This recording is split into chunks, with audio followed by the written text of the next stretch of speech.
اب اگلی چیز یہ کہ وہ جو کہتے ہیں کہ ان جنوں نے قرآن سنا انہوں نے کہا کہ ہم ایمان لاتے، ان میں سے وہ تھے جنہوں نے کہا کہ ہم ایمان لاتے ہیں، خدا پہ بھی، قرآن پہ ایمان لاتے ہیں، رسول اللہ پر ایمان لاتے ہیں۔ تو اب یہاں سے ایک بات سامنے آتی ہے،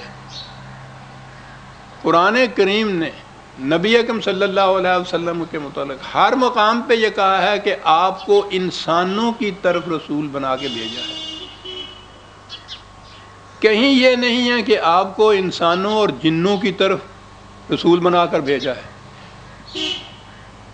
تو گویا یہ جو ایمان لائے تھے یہ انسان ہی تھے، کیونکہ رسول اللہ تو صرف انسانوں کی طرف رسول ہیں۔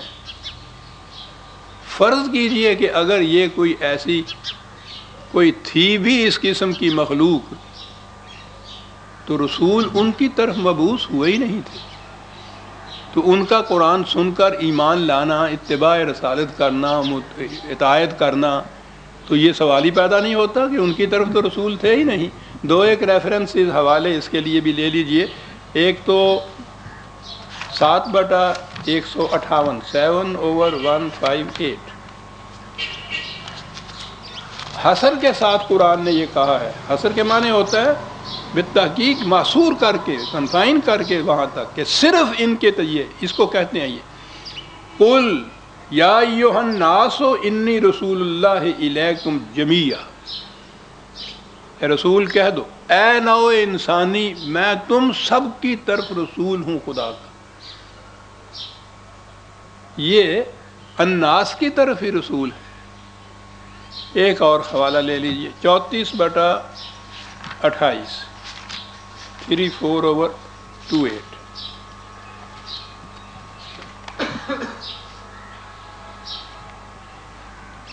وَمَا أَرْسَلْنَاكَ إِلَّا كَافَّةً لِلنَّاسِ بَشِيرًا وَنَذِيرًا، کہ رسول ہم نے تمہیں، یہ جو ہے نا وَمَا أَرْسَلْنَاكَ کے معنی وہ حصر جو میں نے کہا تھا کہ ہم نے تمہیں صرف انسانوں کی طرف رسول بھیجا ہے۔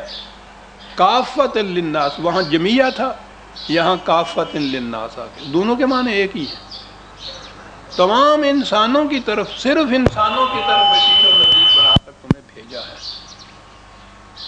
تو یہ نظر آ گیا کہ یہ جنہوں نے جو قرآن سنے، جنہوں جو ایمان لائے، جنہوں نے یہ کہا کہ ہم اطاعت کرتے ہیں، تو یہ انسان ہی تھے۔ قرآن کے ان حوالوں کی روح سے، تصریحات کی روح سے یہ انسان تھے، کیونکہ حضور تو انسانوں ہی کی طرف رسول ہو بن کر آئے تھے۔ تو یہ وہ جن تھے جو وہ بادیہ نشین، صحراؤں میں رہنے والے، خانہ بدوش، جو ان کی شہری آبادیوں کی نگاہوں سے دور رہتے تھے۔ جن اور ناس کا لفظ قرآن میں جو آتا ہے بار بار آئے گا، تو اس کے معنی یہی ہیں کہ وہ ان دونوں کو مخاطب کرتا ہے کہ تمہارے لیے یہ قوانین ہیں، یہ ہدایت ہے، یہ سب کچھ ہے۔ تو یہ اگر جن انسانوں میں سے نہ ہوتے تو قرآن کا یہ دعویٰ معاذ اللہ غلط ہو جاتا کہ رسول اللہ کو انسانوں کی طرف ہی رسول بنا کر بھیجا ہے۔ تو یہ انسان ہی تھے جن کا ذکر الناس اور الجن کے الفاظ میں آیا ہے۔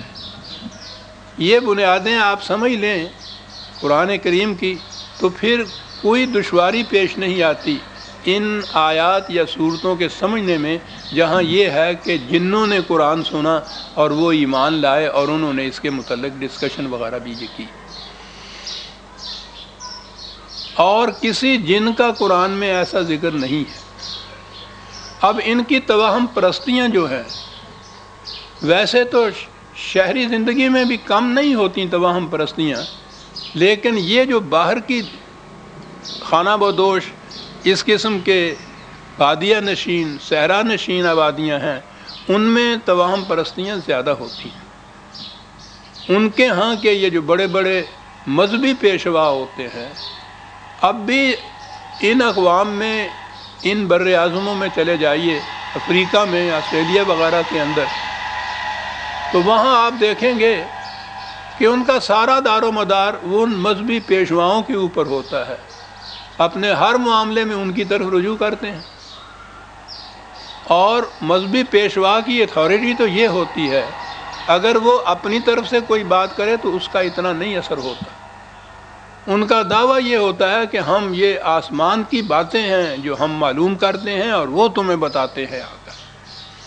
بڑا روب اس سے پڑتا ہے اور اس کا اثر بھی بڑا ہوتا ہے جب کوئی کہے کہ میں آسمان کی باتیں کرتا ہوں تمہارے ساتھ. یہ جو ہمارے ہاں وہ تمام پرستیاں چلی آ رہی ہیں مسلسل اور متواتر، کیونکہ وہ قوم کہ جسے قرآن ملا تھا، جس کا دعویٰ تاریکیوں سے روشنی میں لانا تھا، ان ابتدائی انسانوں سے آگے بڑھ کر کہ جنہیں میں نے کہا ہے کہ افریقہ یا آسٹریلیا کے جنگلوں میں ہیں، الناس کے اندر میں سمجھتا ہوں آج دنیا میں سب سے پیچھے علم کی دنیا میں مسلمانوں کی قوم ہے. یہ ساری دنیا میں آپ دیکھیے سائنس کی روشنیاں ان کے ملکوں کے اندر ہیں نہیں، مستعار لی ہوئی ہیں، دوسروں سے مانگ کے لی ہوئی ہیں، انہی کی بنائی ہوئی چیزیں آپ کے ہاں موجود ہیں. ایک جنریٹر ان کا بنایا ہوا نہ ہو تو ساری بجلیاں گل ہو جائیں آپ کے ہاں. اور جو ہیں بھی ان کے ہاں بھی تو آپ دیکھتے ہیں آج کل بھی وہ ہے، لوڈ شیڈنگ آ رہا ہے، تاریکیوں کی طرف جا رہے ہیں ہم سارے. تو ہمارے ہاں تو یہ چیزیں اب تک چلی آئے گی. یہ رمل، جفر، پیشین گوئیاں، فالے لینا، استخارے کرنا، یہ ساری چیزیں جو ہیں یہ اسی عہد کی چلی آ رہی ہیں. آج بھی یہ چیزیں ان قبائل میں جن کو ہم جاہل قبائل کہتے ہیں، افریقہ کے، آسٹریلیا وغیرہ کے، ان کے اندر یہ چیزیں آج بھی ہیں. اور اس کی بنیاد یہ ہوتی ہے، یعنی ایک دانشمند سمجھدار آپ کو کوئی مشورہ دیتا ہے تو وہ علم کی بنا پر، ذہن کی بنا پر، بصیرت کی بنا پر، شعور اور فکر کی بنا پر دیتا ہے، دلیل دیتا ہے.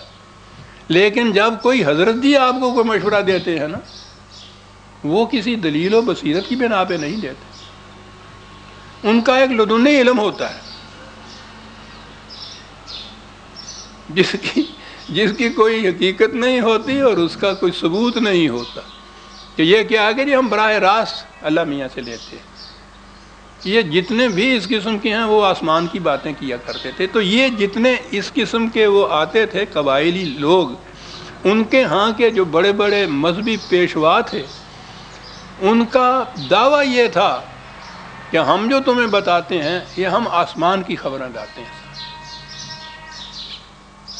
یہ چیزیں جہاں ان جنوں کا یا ان آبادیوں کا ذکر قرآن میں آتا ہے، 2-3 مقامات کے اوپر یہ چیز آئی ہے کہ ان کا دعویٰ یہ تھا کہ ہم آسمان کی خبریں لاتے ہیں.